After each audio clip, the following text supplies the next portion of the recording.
ନମସ୍କାର ବନ୍ଧୁଗଣ, ଆମେ ଶୁଣୁଛେ ବୀଣାପାଣି ମହାନ୍ତିଙ୍କ ଗଳ୍ପ ସଂକଳନ ଅସ୍ତାଚଳର ଜହ୍ନ। ଗଳ୍ପ ସଂକଳନ କ୍ରମରେ ଆଜି ଶୁଣିବା ମଧ୍ୟବିତ୍ତ ମନର ମାନଚିତ୍ର। ଆମେ ମଫସଲିଆ ଲୋକ, ଆମକୁ ସେସବୁ ବଡ଼ବଡ଼ିଆ କଥା କହି ଲାଭ କ'ଣ?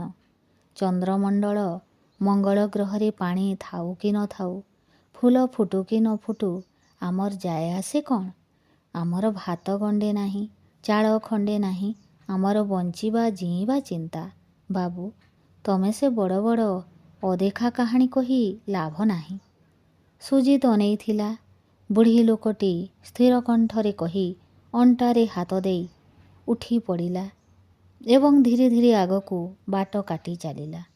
ପଛେ ପଛେ ଆଉ ଜଣେ ତା ପଛକୁ 2-4 ଜଣ ସମବୟସ୍କ ଉଠି ଚାଲିଗଲେ। ସୁଜିତ ଗାଁରେ ଚାଷବାସ କଥା ବୁଝେଇବା ପାଇଁ ଏବଂ ନଳକୂପ ବସାଇବା ପାଇଁ ତାର କାମ ହୋଇଥିଲେ ବି ମନ୍ତ୍ରୀଙ୍କ ସାଙ୍ଗରେ ବିଭିନ୍ନ ସ୍ଥାନକୁ ଯାଇ ସେ ବି କଥା ମଝିରେ ଅନେକ ବାଜେ ଗପ କରେ।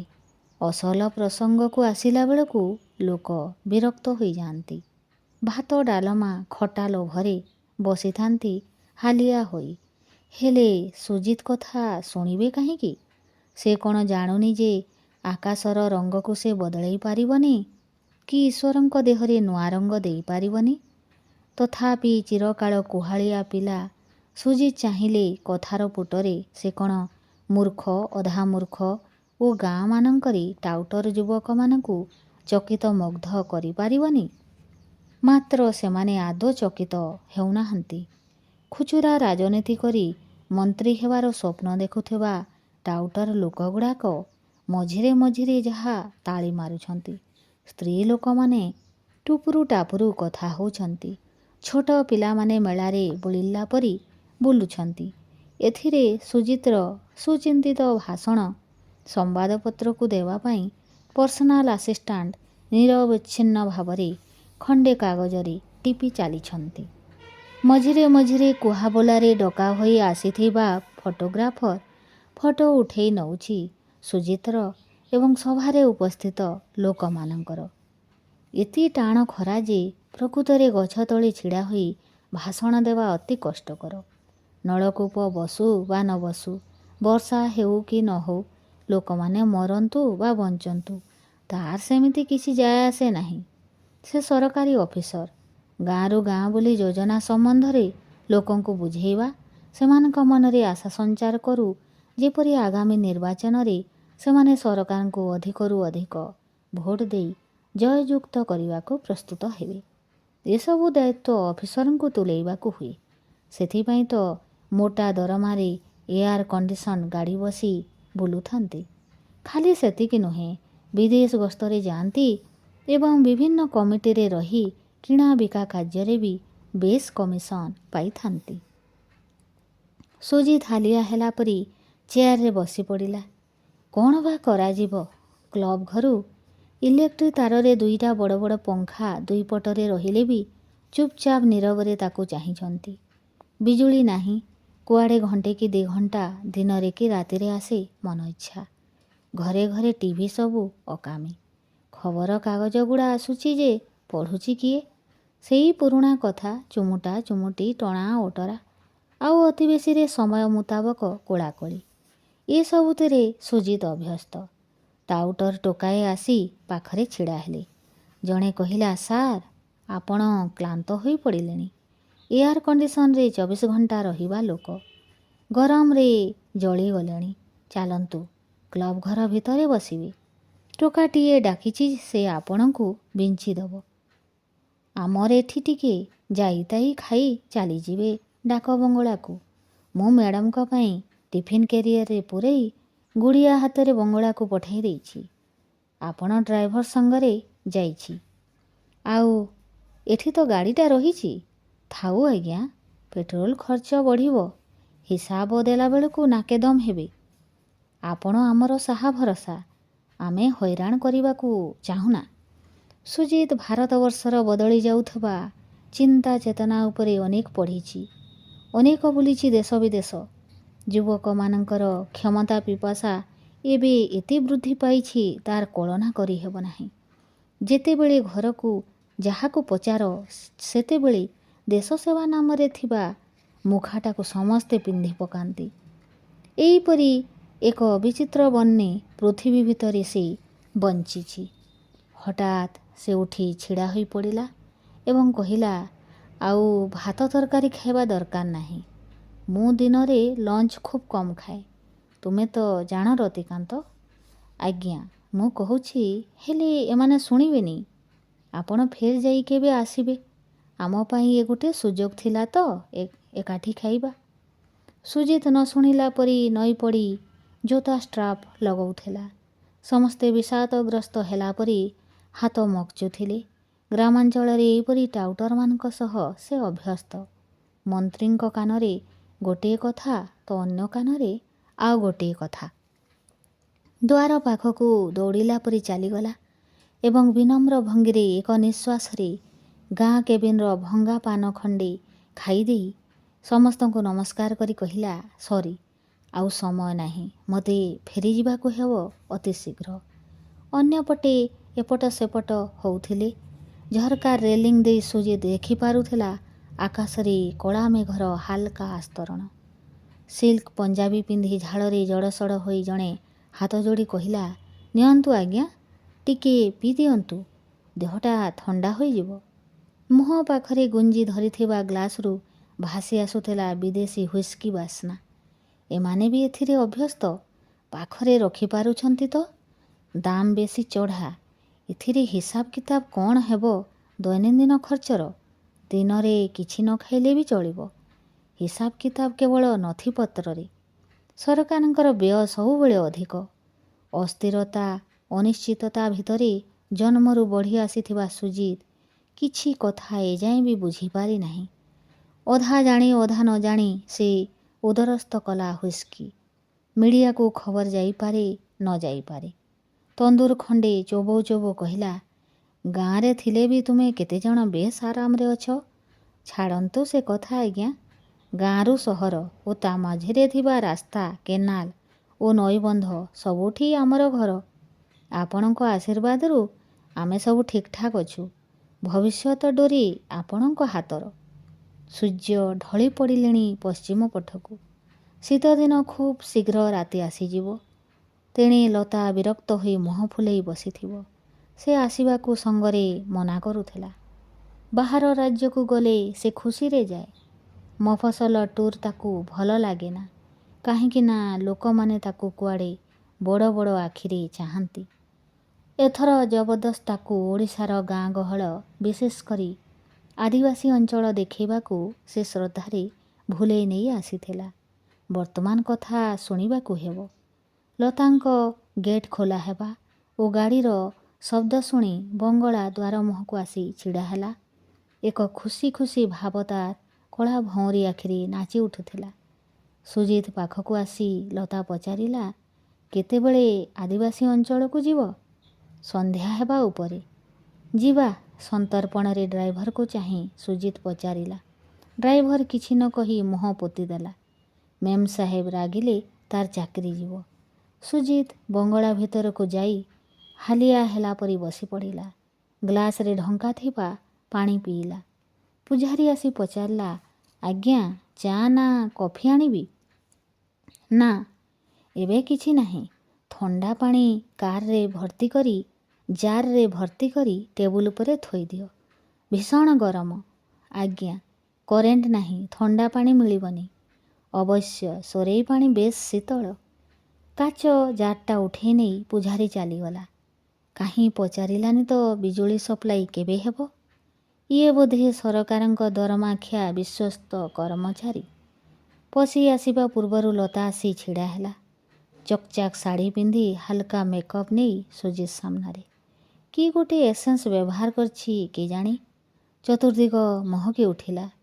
ବିରକ୍ତିରେ କହିଲା, ପୂଝାରୀ ଗଲା କୁଆଡ଼େ? ଚା କି କଫି କିଛି ଖାଇପାରିବନି ତମେ। ସବୁ ଗୁଣ୍ଡ କ୍ଷୀର, ବାଜେ ଚା, ପାଣି ବି ଖାରିଆ। ଏହା ହିଁ ବୋଧେ ଓଡ଼ିଶା, ମାନେ ଅସଲ ଓଡ଼ିଶା। ପୂଝାରୀ ଗୋଳି ପାଣି ଥୋଡ଼େ କାଚ ଜାର୍ରେ ଥୋଇ ଦେଇଗଲା। ତାକୁ ଚାହିଁ ଲତା କହିଲା, ଏ ଜାର୍ ନେଇଯାଅ। ଡ୍ରାଇଭରକୁ କୁହ ଗାଡ଼ିରେ ଯେଉଁ ପାଣି ବୋତଲ ଅଛି ସେଥିରୁ ଗୋଟେ ଦେବ। ସୁଜିତ ସଙ୍ଗେ ସଙ୍ଗେ କହିଲା, ନାଇଁ ଥାଉ, ସମସ୍ତେ ଏଠି ଗୋଳି ପାଣି ପିଉଛନ୍ତି, ମୁଁ ବି ପିଇବି। ଲତା ଚିହିଁକି ଉଠି କହିଲା, ବାଜେ କଥା କୁହନା, ସେମାନଙ୍କର ଦେହ ମଶା ଡାଁସ, ମାଣ୍ଡିଆ ଯାଉ, ହାଣ୍ଡିଆ, ଉଇ ପୋକ ଆଉ ସାପକାତି ଇତ୍ୟାଦି ଭିତରେ ବଢ଼ିଛି। ତମ ଦେହ ସହିପାରିବନି। ବିଛଣା ଧରିଲେ ତମେ 3-4 ମାସ ପଡ଼ି ରୁହ। ମୁଁ ଏସବୁ ଆଉ ସମ୍ଭାଳି ପାରିବିନି। ଭାଗ୍ୟକୁ ଝିଅ ପୁଅ 2ଟା ହଷ୍ଟେଲରେ ରହି ପଢ଼ୁଛନ୍ତି। ସେସବୁ ତମ ସକାଶେ।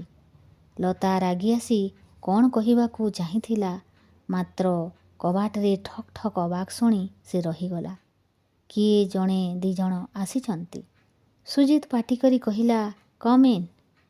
ଗାଁ ସଭାରେ ଭେଟିଥିବା ଟାଉଟର ଯୁବକ 2 ଜଣ କବାଟ ମେଲେଇ ଭିତରକୁ ଆସି ନମସ୍କାର କଲେ ଲତାକୁ, ପରେ ପରେ ସୁଜିତକୁ। ଜିଜ୍ଞାସୁ ଦୃଷ୍ଟିରେ ଚାହିଁଥିଲା ସୁଜିତ। ଜଣେ ହାତ ଯୋଡ଼ି କହିଲା, ଏତେବେଳେ ଆଉ ଆଦିବାସୀ ଅଞ୍ଚଳକୁ ଯାଆନ୍ତୁ ନାହିଁ। ଜଙ୍ଗଲିଆ ରାସ୍ତା, ଜନ୍ତୁ ବାହାରି ପାରନ୍ତି। ଗାର୍ଡ଼ ବି ଛୁଟିରେ ଅଛି, କାଲି ସକାଳୁ ଯିବେ। ମ୍ୟାଡ଼ାମ ତ ଦିନବେଳା ଆଖପାଖରେ ଟିକେ ବୁଲି ଆସିଛନ୍ତି। ଅରୁଣ ବାବୁ ତାଙ୍କୁ ସ୍କୁଟରରେ ନେଇ ବୁଲେଇ ଆଣିଥିଲି। ସୁଜିତ ଜାଣେ ଲତା ଟିକିଏ ସମୟ ଫାଙ୍କା ପାଇଲେ ବୋର୍ ହୋଇଯାଏ। ଏମିତିରେ ତାର ସହରରେ ସାଙ୍ଗସାଥି ବହୁତ। ସପିଂ ମଲ୍, ସିନେମା, ହୋଟେଲରେ ଖାଇବା ଓ ରାତିରେ କ୍ଲବ୍ ଯାଇ ସମୟ ତାର କଟିଯାଏ। ପ୍ରଶ୍ନ କରିବାକୁ କେହି ନାହିଁ। ସୁଜିତର ମା ଅନେକ ଦିନୁ ଚାଲି ଯାଇଛନ୍ତି।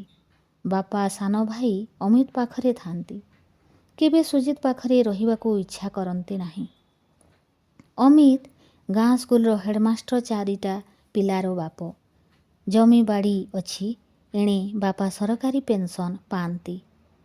ଗହଳି ଭିତରେ ରହିବା ଲୋକ ନିରୋଳାପଣ ସହିପାରନ୍ତିନି। ଆଶ୍ଚର୍ଯ୍ୟ ହୋଇ ଚାହିଁଥିଲା ସୁଜିତ। ଲତା ସବୁ କିଛି କରିପାରିବ ତାହେଲେ। ଲତା ଛେପ ଢୋକି କହିଲା, ସେ କ'ଣ ଗୋଟିଏ ଦେଖା, ଏମିତି ବୁଲି ଆସିଲି। ପରିଚୟ ହେଲା କେଉଁଠି? ରାତିରେ ଜଙ୍ଗଲ ଜାଗାରେ ଜିପ୍ରେ ବୁଲିବାରେ ଗୋଟେ ସ୍ୱତନ୍ତ୍ର ମଜା। ତା ଛଡ଼ା ଆଜି ଜହ୍ନ ରାତି, ସେମାନେ ହାଣ୍ଡିଆ ପିଇ ସବୁ ଦଳ ଦଳ ନାଚିବେ।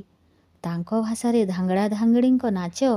ନିଆଁ ଜଳେଇ ଜନ୍ତୁ ପୋଡ଼ି ସେମାନେ କେମିତି ନାଚନ୍ତି ସେ କଥା ଦେଖିବାକୁ ମୋର ଇଚ୍ଛା। ତା ଛଡ଼ା ସଙ୍ଗରେ ଏଇ ପିଲାମାନେ ଯାଉଛନ୍ତି। ବାଟ କଢ଼େଇ ନେବାକୁ ଗାଇଡ଼ ଭଳି ଜଙ୍ଗଲରେ ବି ଲୋକ ଅଛନ୍ତି।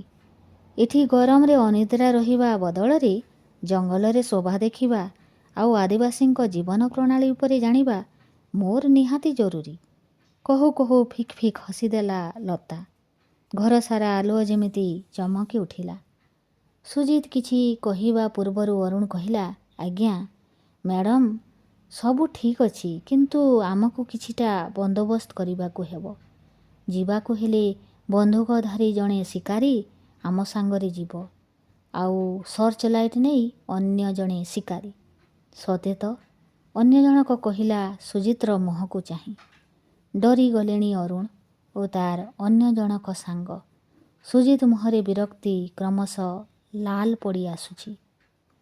ସଙ୍ଗେ ସଙ୍ଗେ ନଇଁ ପଡ଼ି ନମସ୍କାର କରି 2 ଜଣ ଯାଉ ଯାଉ କହିଲେ, ସାର୍ ଯଦି ଯିବାକୁ କୁହନ୍ତି ଫୋନ୍ କରିବେ, କିନ୍ତୁ କାଲି ଦିନରେ ଯିବା ଭଲ। ସାର୍ଙ୍କ ମୁଡ୍ ଦେଖି ସେମାନେ କାତର ବିଷଣ୍ଣ ହୋଇଯାଇଥିଲେ। ସୁଜିତ ଅଫିସର ଭଙ୍ଗୀରେ କହିଲା, ନାଇଁ ରାତିରେ ନୁହେଁ, ଦିନ ପାଇଁ ବନ୍ଦୋବସ୍ତ କରିବ। ଡେନ୍ସ ଫରେଷ୍ଟରେ ଦିନରାତି ସମାନ। ଆଉ ଶୁଣ, ଏୟାର କଣ୍ଡିସନ ରୁମ୍ରେ ଆରାମରେ ବସି ଆଦିବାସୀଙ୍କ କାଗଜ ଜୀବନଯାତ୍ରା, ଅର୍ଥାତ୍ ଅର୍ଦ୍ଧନଗ୍ନ ଶରୀର ହାଣ୍ଡିଆ ସଙ୍ଗରେ ମାଣ୍ଡିଆ ଯାଉ ଇତ୍ୟାଦି ଖାଇବା ଦେଖିବାକୁ ମୁଁ ଭଲ ପାଏନି। ଅରୁଣ ଓ ତାର ସାଥୀ କବାଟ ଆଉଜେଇ ଚାଲିଗଲେ। ଲତା ନଇଁ ପଡ଼ି ନିଜ ପାଦରୁ ଜୋତା ଖୋଲୁ ଖୋଲୁ କହିଲା, ଦେଖୁଛି ତମର ମିଜାଜ ଠିକ୍ ନାହିଁ। ଏମିତି ଡରୁଆ ହେଲେ ଚାକିରି ଛାଡ଼ି ବିଜନେସ୍ କର। ସୁଜିତ ବିରକ୍ତ ହେଲା ପରି ଉତ୍ତର ଦେଲା, ତୁମେ ସେଇ କଥା ସବୁବେଳେ କୁହ। କି ହୋ, ବିଜନେସ୍ର ଗଡ଼ାଣି ଉଠାଣିଟା ତମେ ବୁଝିନ। ସେଥିପାଇଁ ପ୍ରଚୁର ଟଙ୍କା ଦରକାର। ସେସବୁ ନ ଜାଣି କହିଦେଉଛ। ତା ଛଡ଼ା ମୋର ଏଇ ଉଚ୍ଚପଦସ୍ଥ ସରକାରୀ ଚାକିରି ମୁଁ ଛାଡ଼ିବାକୁ ଚାହେଁନା। ଲତା ବେଣୀ ହଲାଇ ଉତ୍ତର ଦେଲା, ତମର କୋଉ କଥାରେ ନିଷ୍ଠା ନାହିଁ। ଜଙ୍ଗଲ, ଜମି, ନଈ, ସମୁଦ୍ର, ମାଛ, ଚାଷ, ଖଣି, ପଞ୍ଚାୟତ, ଉଚ୍ଚଶିକ୍ଷା, ଗଣଶିକ୍ଷା ଇତ୍ୟାଦି ଇତ୍ୟାଦିରେ ତ ଥିଲ। କୋଉ କଥା କ'ଣ ଜାଣିଛ ଟିକେ କହିଲ? ଜଙ୍ଗଲ ତ ଭୟାନକ କଥା। ହାଲୁକା ବିଭାଗର କଥା ଟିକେ କୁହ। ସେତେବେଳକୁ ସୂର୍ଯ୍ୟ ନଈ ପଡ଼ିଲେଣି। ପାହାଡ଼ ତଳି ଗାଁକୁ ଜଙ୍ଗଲକୁ ସୁଲୁସୁଲିଆ ପବନ ଆସି ବାରଣ୍ଡାରେ ଲୁଚକାଳି ଖେଳୁଥିଲା। ତା ସହିତ ଜଙ୍ଗଲିଆ ମଶା। ତଥାପି ସୁଜିତ ଜଙ୍ଗଲକୁ ଚାହିଁ ନଥିଲା। ତାର ଗୋଟେ ମାୟା ଅଛି। କେତେବେଳେ କୋଉ ରୂପ ଜାଣିବା ଲୋକେ ବି କଳି ପାରନ୍ତିନି। ତାକୁ ପବନ ବାଜିଲା ମାତ୍ରକେ ନିଦ ଲାଗି ଆସିଲା। ଲତାର ଏମିତି ବକ୍ତୃତା ଦେବାରେ ଅଭ୍ୟାସ ସେ ପରିଚିତ। କିଛି ସମୟ ପରେ ବଙ୍ଗଳାର ପୂଜାରୀ ଗୋଟେ ମୋଟା ମଗରେ ବାମ୍ଫ ଉଠା କଫି ଆଉ ପକୋଡ଼ା ଧରି ଡାକ ଛାଡ଼ିଲେ। ସାର୍ ଉଠନ୍ତୁ, ଥଣ୍ଡା ହୋଇଯିବ କଫି। ସୁଜିତ ଆଖି ଖୋଲି ପଚାରିଲା, ମ୍ୟାଡ଼ାମ୍ କାହାନ୍ତି? ସେପଟ ବାରଣ୍ଡାରେ ବସି ଆଦିବାସୀ ଝିଅଙ୍କ ସଙ୍ଗେ କଥା ହେଉଛନ୍ତି। ହଉ ତାଙ୍କ କଫି ରଖିଦିଅ, ସେ ରୁମ୍କୁ ଆସିଲେ ଦେବ। ସୁଜିତ ଖାଉ ଖାଉ ଜାଣିଲା ଯେ କେହି ଅତି ଯତ୍ନ ସହକାରେ ସହର ଷ୍ଟାଇଲରେ ପ୍ରସ୍ତୁତ କରିଛି। ଏସବୁ କେଉଁଠୁ ଆସିଲା? ନା ତମେ କଲ? ନାହିଁ ସାର୍, ଅରୁଣ ବାବୁ ପଠାଇଛନ୍ତି। ସେ ମ୍ୟାଡ଼ାମକୁ ଗୋଟିଏ ମ୍ୟାପ୍ ଦେଖାଉଛନ୍ତି ଜଙ୍ଗଲରେ। ହାତୀ ଖେଦା ଡେଇଁପାରେନି, ବାଘ ଝାମ୍ପ ଦେଇ ମଣିଷ ଓଟାରି। ହଉ ସେ ଦେଖୁଥାନ୍ତୁ। ସୁଜିତ ମଗ୍ ଥୋଇଦେଇ ଚାଲିଗଲା ବେଡ଼ରୁମ୍କୁ। ତାକୁ କାହିଁକି କିଛି ଭଲ ଲାଗୁନଥିଲା। ଗାଁର ମାନଚିତ୍ର ଖାଲି ବଦଳି ନାହିଁ, ବଦଳିଛି ମନର ମାନଚିତ୍ର। ଲୋକମାନେ ସ୍ୱାର୍ଥପର, ତହୁଁବଳି ରାଜନୀତିକୁ ପେଶା କରି ଚଳୁଥିବା ଲୋକମାନେ ଆଉ ନୂଆ ଭାବରେ ନାରୀଙ୍କର ଶିକ୍ଷା ଦୀକ୍ଷା ଓ ବୃଦ୍ଧି ପାଇଥିବା ଲୋଭ ଏବଂ ଅଧିକରୁ ଅଧିକ ବସ୍ତୁ ପାଇଁ ଯୋଜନା ପରିବାରକୁ ଭାଙ୍ଗି ଦେଇଛି ମଣିଷକୁ ଓ ତାର ମଣିଷପଣକୁ। ଏହି ସମୟରେ ବଡ଼ ଦନ୍ତାହାତୀର ହୁଙ୍କାର, ଟ୍ରେନ୍ର ହର୍ଣ୍ଣ ପରି ଶବ୍ଦ ଭାସି ଆସିଲା। ଖେଦା ଉପରୁ କାଠପଟା ଉଠେଇ ନେଇଛି ୱାଚମ୍ୟାନ୍। ବାରଣ୍ଡାରୁ ତାର ହୁଇସିଲ୍ ଶବ୍ଦ ଶୁଭୁଛି। ନିଦ ଲାଗିଯାଉଥିଲା ସୁଜିତକୁ। ଲତା ବାରଣ୍ଡାରେ ବସି ଡବ ଡବ ଆଖିରେ ଅରଣ୍ୟକୁ ଚାହିଁଥିବ। ଅରୁଣ ଓ ତାର ସାଙ୍ଗମାନେ ଶାଳପତ୍ରରେ ମହୁଲି ମଦ ପିଇ ଲତାକୁ ଚାହିଁ ସ୍ୱପ୍ନ ଦେଖୁଥିବେ। ତେଣେ ଧାଙ୍ଗଡ଼ା ଧାଙ୍ଗଡ଼ାଙ୍କ ନାଚ ଚାଲିଥିବ। ସବୁ କଥା ନିୟମିତ, କିଛି ବଦଳିବ ନାହିଁ, ବଦଳିବ ନାହିଁ ମଧ୍ୟ। ସୁଜିତ କିଏ କି ସବୁ ବଦଳାଇ ଦେବ?